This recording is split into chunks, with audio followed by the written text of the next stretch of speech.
사랑하는 기쁨의 교회 성도 여러분 안녕하세요. 오늘은 다 같이 마태복음 11장 7절에서 15절까지의 말씀을 함께 묵상하겠습니다. 그들이 떠나매 예수께서 무리에게 요한에 대하여 말씀하시되 너희가 무엇을 보려고 광야에 나갔더냐? 바람에 흔들리는 갈대냐? 그러면 너희가 무엇을 보려고 나갔더냐? 부드러운 옷 입은 사람이냐? 부드러운 옷을 입은 사람들은 왕궁에 있느니라. 그러면 너희가 어찌하여 나갔더냐? 선지자를 보기 위함이었더냐? 옳다. 내가 너희에게 이르노니 선지자보다 더 나은 자니라. 기록된 바 보라. 내가 내 사자를 너희 앞에 보내노니 그가 너희 길을 너희 앞에서 준비하리라 하신 것이 이 사람에 대한 말씀이니라. 내가 진실로 너희에게 말하노니 여자가 낳은 자 중에 세례 요한보다 큰 이가 일어남이 없도다. 그러나 천국에서는 극히 작은 자라도 그보다 크니라. 세례 요한의 때부터 지금까지 천국은 침노를 당하나니 침노하는 자는 빼앗느니라. 모든 선지자와 율법이 예언한 것은 요한까지니 만일 너희가 즐겨받을진대 오리라 한 엘리야가 곧 이 사람이니라. 귀 있는 자는 들을지어다. 아멘. 우리 계속해서 우리 마태복음 말씀을 함께 묵상하고 있습니다. 우리가 어제 말씀 마태복음 10장 34절에서 42절까지의 말씀을 통해 함께 나눈 것은 보냄받은 제자의 길에는 갈등과 고난이 있다라는 것이죠. 십자가를 져야만 한다라는 것입니다. 하지만 그 십자가, 그 고난의 길 가운데서도 주님은 우리의 헌신과 그 눈물을 결코 잊지 않으신다라는 약속의 말씀을 우리가 어제 말씀을 통해 함께 나누었습니다. 그리고 오늘 본문인 11장은 그 길을, 그 제자의 길을 걷는 마음 가운데 찾아오는 의심과 영적 침체라는 현실을 보여주고 있죠.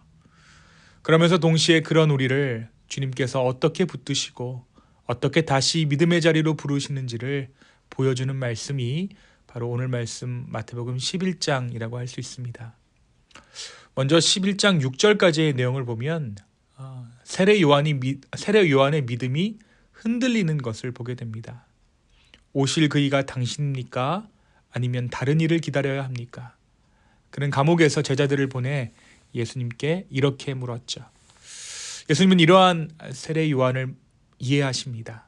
그의 마음을 이해하시고 단호히 꾸짖지 아니하시고 오히려 이렇게 말씀하시죠. 나로 말미암아 걸려 넘어지지 않는 자가 복이 있다. 이러한 권면 이후 오늘 우리가 읽은 7절부터 15절까지의 말씀이 이어지게 됩니다. 오늘 말씀을 살펴보면 예수님은 이제 세례 요한에 대해 제자들과 무리 앞에서 말씀하시기 시작합니다. 그러니까 예수님께서 친히 세례 요한에 대해 설명하신 것이 오늘 말씀이라는 것이죠. 요한이 어떠한 존재인지, 그가 가진 영적 역할이 무엇이었는지, 그리고 하나님 나라의 흐름 가운데에서 이 세례 요한의 위치가 얼마나 중요한 위치였는지를 예수님께서 친히 그를 변호하십니다. 예수님 먼저 사람들에게 물으시죠. 너희가 광야에 무엇을 보러 나갔더냐? 다시 말해 그를 보기 위해 왜 광야까지 갔느냐라는 질문입니다. 흔들리는 갈대. 이것은 상황에 따라 이리저리 흔들리는 사람을 의미하는데 이 흔들리는 갈대를 보러 갔느냐? 아니면 부드러운 옷을 입은 사람, 그러니까 권력자들에 기대어 편안하게 사는 사람을 보러 갔느냐라고 물으십니다.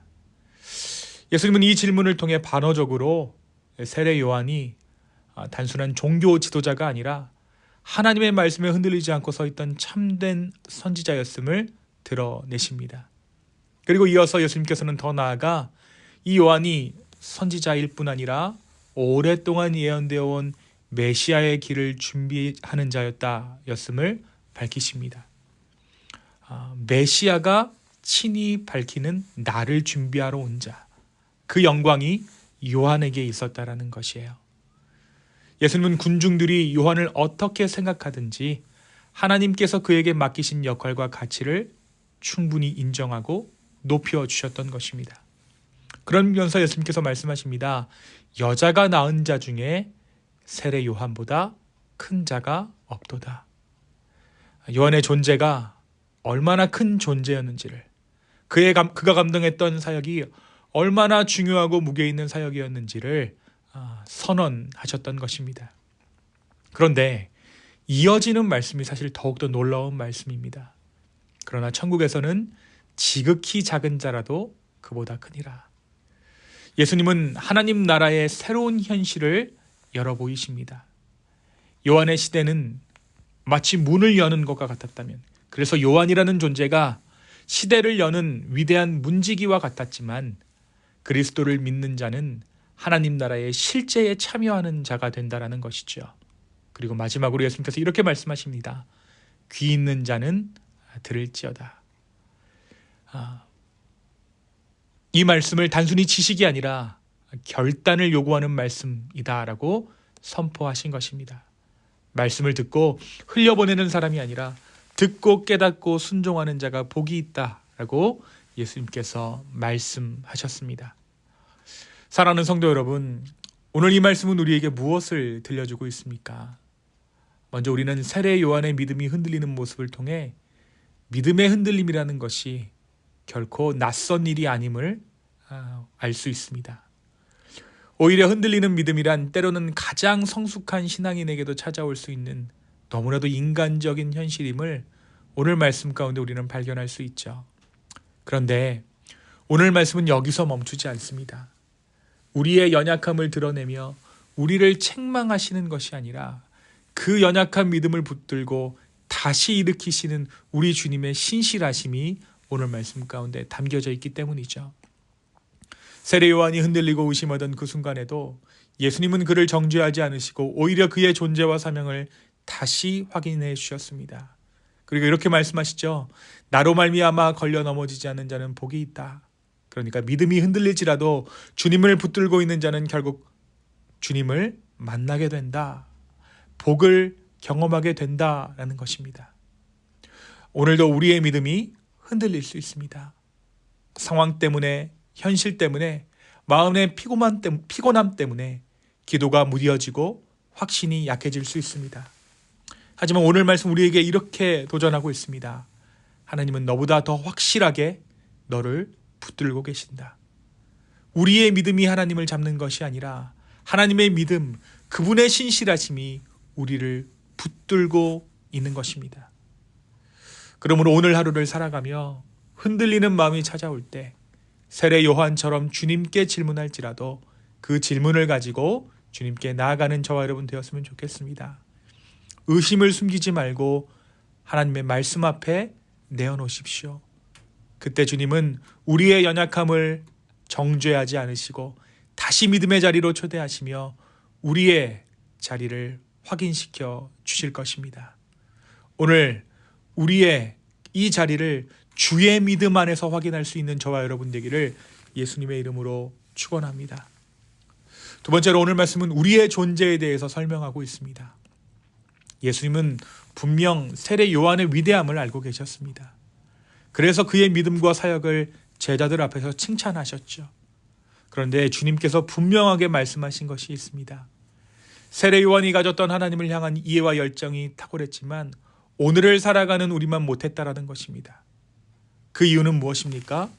요한은 하나님 나라의 문을 여는 역할만을 감당했다라는 거예요.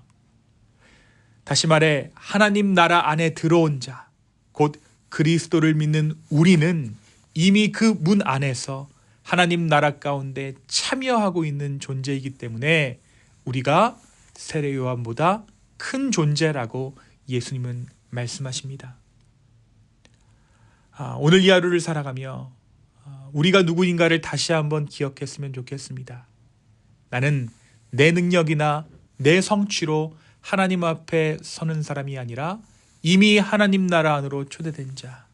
그래서 세례 요한보다 뛰어나다라고 일컬음을 받은 자. 그리스도 안에서 새로운 가치를 부여받은 자로서 이 하루를 살아가게 된 줄로 믿습니다. 오늘 이 은혜에 합당한 하루를 살아가는 저와 여러분 되기를 예수님의 이름으로 축원합니다.